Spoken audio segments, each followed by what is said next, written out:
Here are 5 things that might help improve your collection to look a little better and maybe stand out from the rest. First off is variety. Variety to me is the most important thing in my opinion. Maybe not the most important, but we'll get to that, but for me it matters quite a bit. Now what I mean by variety is having a variety of different things. Sure, it's great to have a bunch of 7th scale figures or a bunch of bunny figures, but it does help a little bit to have different types of things. For example, this is all the girlfriend stuff. These are all acrylic figures. But I also have just regular figures of them. I also have a Blu-ray of it. But I also have the manga of it. Now I know you can't get everything from this show. Nobody can do that. So what are some other ways you can get variety? Well, maybe you can get a small, like a button from bottom tier Tomozaki. You can have some figures, an Nendoroid, or the buttons. Just this simple display here creates a kind of showing different aspects from the series that differs up a little bit. And that really can help just make it stand out more than if it was just prize figures. Yes, more expensive does stand out a little more, but having little things like this, these were free. I got these at a convention, I think Anime OIC, and they were completely free. And I think these help this display just look that much better, and they were free. So it does not take extra money always to make these things look better.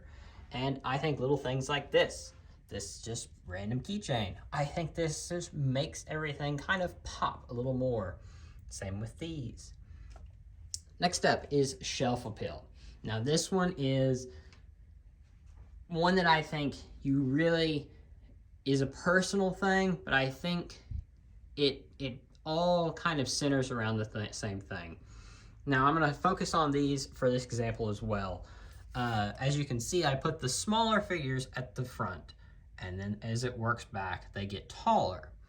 What this does is it helps put more attention on the smaller, medium, and then big, because if I was to put the big ones up front, yes, they are nicer, they're gonna cover up these guys completely.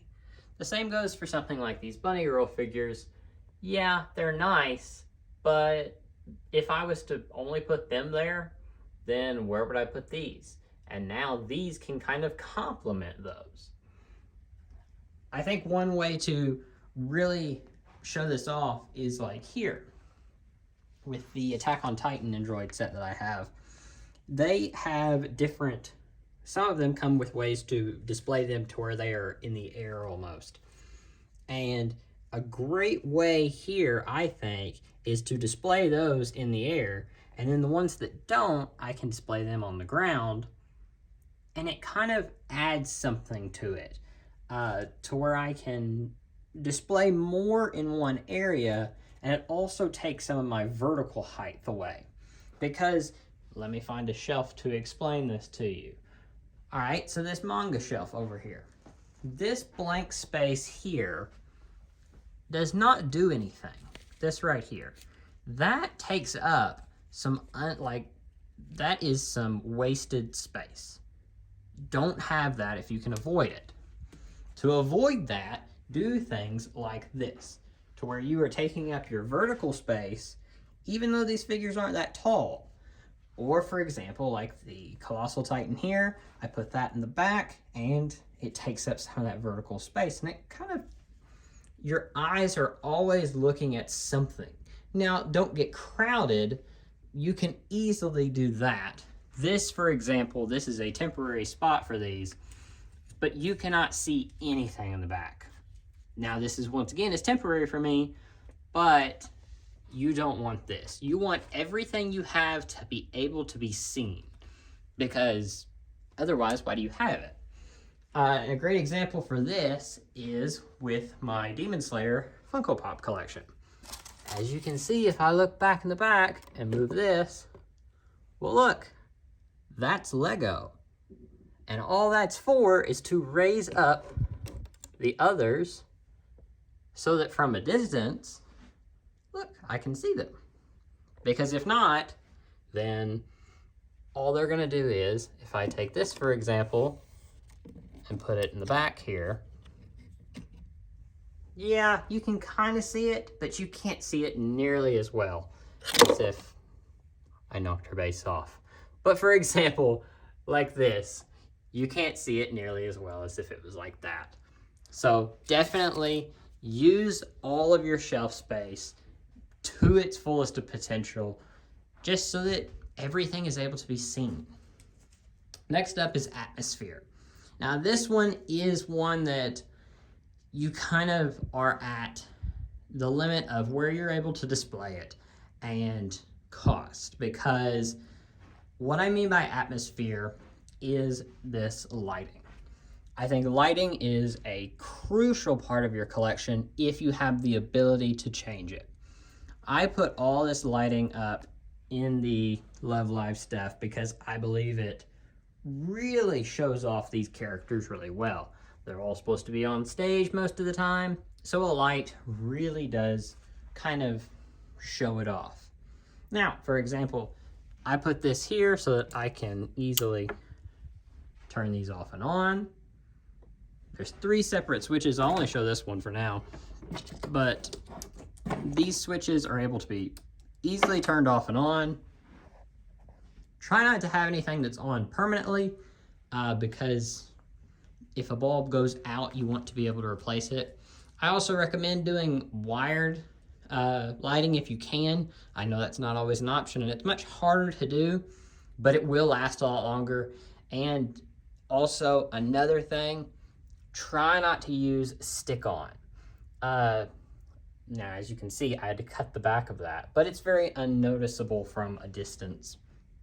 And once again, that goes back to the shelf appeal.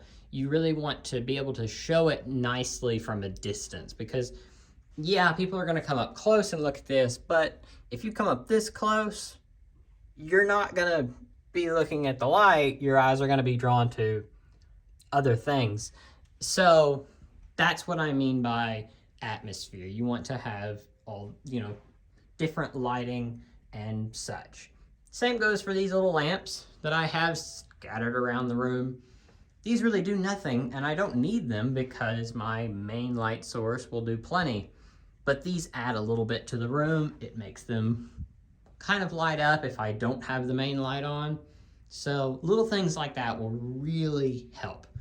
But as you can see, I don't put the lights everywhere. There's no reason to light up books. They're lit up perfectly fine with the normal lights, so I don't need them here. Next up is personalization. And this one is one that I think matters a lot, in my opinion, and that is having things that you yourself either built, something that applies to you as a person, or an event that you can tell people about from your collection. Now, for example, this Demon Slayer box, I really like Demon Slayer. Demon Slayer is one of my favorites, but this Demon Slayer box tells nothing about me other than, yeah, I like the series a lot. But the same cannot be said about this Anime NYC skateboard. This tells a lot about me. I went to Anime NYC. I like to skateboard. There you go. The same goes for personalized autographs here. This is the voice actor for the English voice actor of Belle from the movie Belle, and this is a vinyl record. So I was able to have her have this signed at Anime NYC, and there you go. This just adds something to me that makes it kind of unique. And just, you want your collection to stand out, and that's the same for all my Attack on Titan autographs here. My favorite thing to do whenever I meet them, and I will go over these again in a video at some point, but I like to have each different voice actor, I let them pick their own pen and color, and if they do a quote, I tell them whatever quote you think is best, because I think that adds a little something to something like this. Now, obviously, if you want to have a certain quote on a piece, absolutely tell them what quote you want, because they will absolutely do it. Doesn't matter, as weird as it is, because they will probably get a kick out of it. So don't be afraid to do stuff like that. They will love it, and stuff like that will personalize your collection as well. But finally, the most important thing, without a doubt, is what you yourself, your personal opinion of your collection. If you are happy with the way something looks, that is fine. Nobody else can tell you any differently. For example, this Attack on Titan shelf. It is not perfect. I did not make all of these wooden pieces the same. And as you can see over here, it sags, and I have to use little putty things so that these figures will even stand up. But you know what? It looks nice to me, and that's what matters most. You can ask 100 people, what do you think of my collection? And at least 1 to maybe 10 of them will have something to complain about. And guess what? It doesn't matter. It's your collection. If you are happy with it, that's all that matters. Will everybody be happy that I have every volume of Rent-A-Girlfriend? No, not at all. But guess what? I really like this series. I really like collecting the series. So that's all that matters to me. Will everybody want to have a guitar in their series or in their collection? No, but I really like it, and I think it looks really nice, so I have it. And will everybody want to collect, say, Nindroids or Funko Pops? No, that's not for everybody. Same with plushies. Maybe one collector will want just plushies, and that's fine.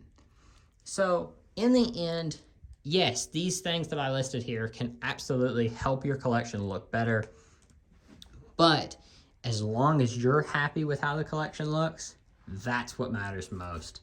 So anyway, that's all for today. Thanks for watching. Bye.